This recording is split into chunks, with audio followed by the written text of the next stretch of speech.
ఇక్కడ ఆల్రెడీ గజం 30 to 45,000 ఉంది. మిడిల్ క్లాస్ పీపుల్ ఇప్పుడు ఇక్కడ ఇన్వెస్ట్ చేయలేకపోవచ్చు. మరి ఇక్కడ రైతుల దగ్గర నుంచి సేకరించిన 14,000 ఎకరాలు ఏం చేస్తారు? మళ్ళీ రైతులకు పంచి పెడతారా?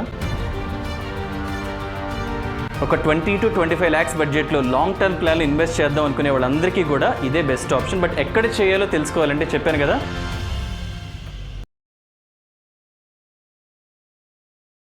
Hello middle class, welcome to Roshan reality trends. హైదరాబాద్లో నేను చెప్పబోయే 5 మేజర్ డెవలప్మెంట్స్లో కొన్ని అనౌన్స్మెంట్ స్టేజ్లో ఉన్నాయి, మరికొన్ని ప్రారంభానికి సిద్ధంగా ఉన్నాయి. ఇవన్నీ కూడా సౌత్ సైడ్ ఆఫ్ హైదరాబాద్ రాబోతున్నాయి. ఇవన్నీ కానీ పూర్తయితే ఈ ప్రాంతాల్లో ఉన్న భూమి విలువ చెప్పలేనంతగా పెరిగిపోతుంది. ఈ డెవలప్మెంట్స్కి చుట్టుపక్కల 30 kilometers రేడియస్లో ఆల్రెడీ ఇన్వెస్ట్ చేసేవాళ్ళు చేస్తూనే ఉన్నారు.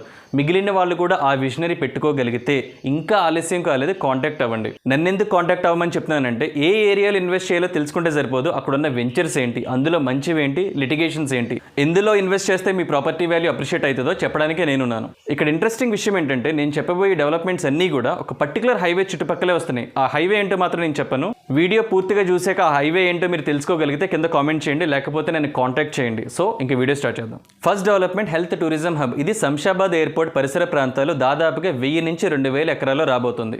ఇంకా దీని గురించి అఫీషియల్ అనౌన్స్మెంట్ రాలేదు, కానీ రీసెంట్గా మన సీఎం రేవంత్ రెడ్డి గారు బసవతారకం క్యాన్సర్ హాస్పిటల్ ఈవెంట్లో మాట్లాడుతూ ఇలా చెప్పారు. ప్రపంచంలో ఉండే అన్ని జబ్బులకు సంబంధించి ఇక్కడనే వైద్యం అందే విధంగా ఒక హెల్త్ టూరిజం హబ్ని డిజైన్ చేయాలని ప్రాథమికంగా మేము ఒక అంచనాకు వచ్చినాం. శంషాబాద్ ఇంటర్నేషనల్ ఎయిర్పోర్ట్ చుట్టుముట్టూత ప్రపంచ దేశాలలో నుంచి ఎవరైనా హైదరాబాద్కి వెళితే ఎలాంటి జబ్బుకైనా వైద్యం అందుతుంది అనే విధంగా తీర్చిదిద్దాలన్న ఆలోచన మా ప్రభుత్వం చేస్తున్నది. ఆ హెల్త్ టూరిజం హబ్లో తప్పకుండా బసవతారకానికి స్థలాన్ని కేటాయించి.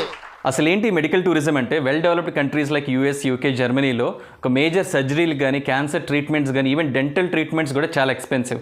కంపారిటివ్లీ మన దగ్గర అవి తక్కువ. సో ఈ ఎయిర్పోర్ట్ దగ్గర మెడికల్ హబ్ డెవలప్మెంట్ చేయడం ద్వారా ఎక్కడి నుంచైనా ఒక పేషెంట్ ఎన్రోల్ చేసుకోవచ్చు. డైరెక్ట్గా ఫ్లైట్లో తీసుకొస్తారు, ట్రీట్మెంట్ చేస్తారు, మళ్ళీ ఇక్కడ నుంచి లిఫ్ట్ చేస్తారు.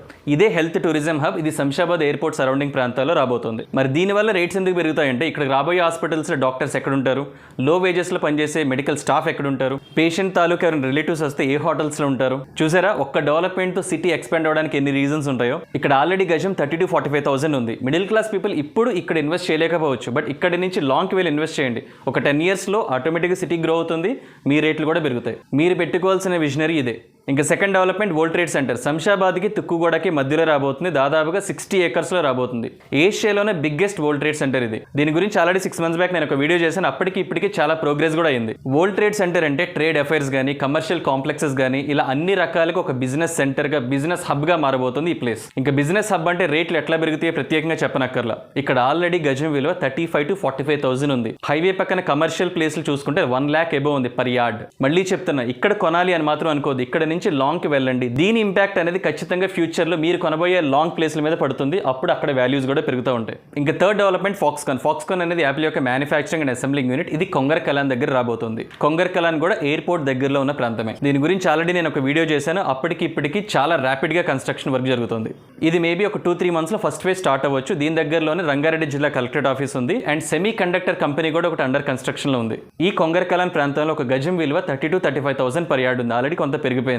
ఏమన్నా లోపలికి వెళ్తే 20-25,000 పర్ యార్డ్లో దొరకొచ్చేమో. నేను చెప్పేవన్నీ కూడా హెచ్ఎండిఏ లేఅవుట్స్లో, గ్రామ పంచాయతీ లేఅవుట్స్ కాదు. ఇంకా ఫోర్త్ డెవలప్మెంట్ ఏఐ సిటీ. ఇది దాదాపుగా 200 ఎకరాల్లో ప్లాన్ చేస్తున్నారు. కన్ఫ్యూజ్ అవ్వకండి, ఇది మహేశ్వరంలో రాట్ల, మహేశ్వరం మండలంలో వస్తుంది. అంటే ఫార్మాసిటీకి సంబంధించి ఆల్రెడీ సేకరించిన 14,000 ఎకరాలు ఉన్నాయి కదా, ఇవి మహేశ్వరం, కందుకూరు, కడతల్ మండలానికి సంబంధించిన భూములు.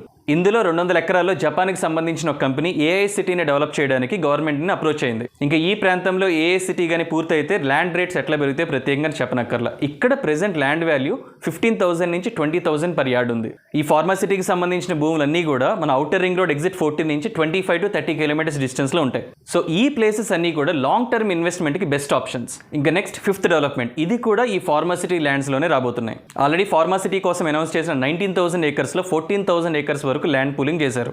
రేవంత్ రెడ్డి గారి పవర్లోకి వచ్చాక ఇందులో ఉన్న పొల్యూటెడ్ ఓరియంటెడ్ కంపెనీస్ తీసేసి ఫార్మా క్లస్టర్స్ లాగా ప్రతి హైవేలోనూ డెవలప్ చేస్తా ఉన్నారు. మరి ఇక్కడ రైతుల దగ్గర నుంచి సేకరించిన 14,000 ఎకరాలు రూపాయలు ఏం చేస్తారు? మళ్ళీ రైతులకు పంచి పెడతారా? ఓల్డ్ ప్లాన్నే పేరు మార్చి అంటే ఫార్మా సిటీ తీసేసి గ్రీన్ సిటీ అని పేరు పెట్టి డెవలప్ చేయబోతున్నారు. అందులో భాగంగానే సర్వీస్ ఓరియంటెడ్ కంపెనీస్, ఐటీ సెజ్లు, మెగా టౌన్షిప్లు ఇలా మొత్తం కూడా ఈ ఫార్మా ల్యాండ్స్ అన్నీ కూడా ఒక గ్రోత్ కారిడార్గా డెవలప్ చేయబోతున్నారు. ఇంకా కంపెనీస్ రాలేదు కదా సార్ అంటారేమో. ఆ కంపెనీస్ వస్తే మనం కొనలేం కదా సార్. సో ప్రెజెంట్ ఈ ప్రాంతాల్లో భూమి విలువ గజం 15,000 ఆర్ బిలో 15,000 కూడా ఉంది. లాంగ్ టర్మ్ ఇన్వెస్టర్కి ఇదే కరెక్ట్ టైం అండ్ ఇదే బెస్ట్ ఆప్షన్ కూడా. గవర్నమెంట్ సంబంధించిన ల్యాండ్స్ అండ్ హాఫ్ అన్ అవర్లో airport, what a deadly combination కదా. సో మిస్ అవ్వకండి. ఒక 20 to 25 lakhs బడ్జెట్లో లాంగ్ టర్మ్ ప్లాన్లో ఇన్వెస్ట్ చేద్దాం అనుకునే వాళ్ళందరికీ కూడా ఇదే బెస్ట్ ఆప్షన్. బట్ ఎక్కడ చేయాలో తెలుసుకోవాలంటే చెప్పాను కదా, కాంటాక్ట్ అవ్వండి. ఇప్పటి వరకు నేను చెప్పిన డెవలప్మెంట్స్కి అడిషనల్గా రీజనల్ రింగ్ రోడ్ రాబోతుంది. అఫ్ కోర్స్ అది హైదరాబాద్ మొత్తం రాబోతుంది. అండ్ RRR వరకు HMDA జోన్ కూడా చేస్తానంటున్నారు. శంషాబాద్ వరకు మెట్రో రాబోతుంది. అండ్ శంషాబాద్ నుంచి కూడా phase 3లో మెట్రో ఎక్స్టెన్షన్ కూడా అనౌన్స్ చేశారు. హైవేస్ కూడా 4 lanes 6 lanes కాబోతున్నాయి. ఇంకా మీ ల్యాండ్ వాల్యూ ఎందుకు పెరగదు చెప్పండి? ఆల్రెడీ డెవలప్మెంట్స్ అయిపోయాక, రేట్స్ పెరిగిపోయాక ఇక్కడ నాకు 200 గజాలు ఉంటే బాగుండు, ఒక ఇల్లు ఉంటే బాగుండు అనుకునే మీరే ఇంకా పెరగని ఏరియాస్కి వెళ్ళి ఇన్వెస్ట్మెంట్ చేయమంటే అంత లాంగ్కి వెళ్ళి ఇన్వెస్ట్మెంట్ చేయడం మా వల్ల కాదని కూడా అంటారు. ఫైనల్గా ఒకటే మాట చెప్తున్నా, మీరు తీసుకునే భూమి మీకోసం కాదు, మీ నెక్స్ట్ జనరేషన్ కోసం. అప్పట్లో మా తాత కొనబట్టి, అప్పట్లో మా నాన్న తీసుకోబట్టి అనుకునే అవకాశం మీరు కూడా మీ పిల్లలకి ఇవ్వండి. సోషల్ మీడియాలో రియల్ ఎస్టేట్ డమాలు మొత్తం డల్గా ఉంది. అసలు ఒక సగటు మిడిల్ క్లాస్ ఇన్వెస్టర్కి భూమి తీసుకొని ఒక 10 ఏళ్ళు వదిలేద్దాం అనుకునే వాళ్ళకి అసలు ఈ వార్తలతో సంబంధం లేదు. రియల్ ఎస్టేట్ ఎప్పుడైనా సరే ఖచ్చితంగా ఒక కొంతకాలం స్టాగ్నెంట్గా ఉంటుంది, మళ్ళీ సడన్ జంప్ అయ్యింది. సడన్ జంప్ అయ్యేంత వరకు పిచ్చి పిచ్చి వీడియోస్ చూస్తూ టైం వేస్ట్ చేయకండి. మీ దగ్గర ఇన్వెస్ట్మెంట్ ఆప్షన్ ఉంటే ఇన్వెస్ట్మెంట్ చేయండి. I hope you got the clarity. Thank you very much.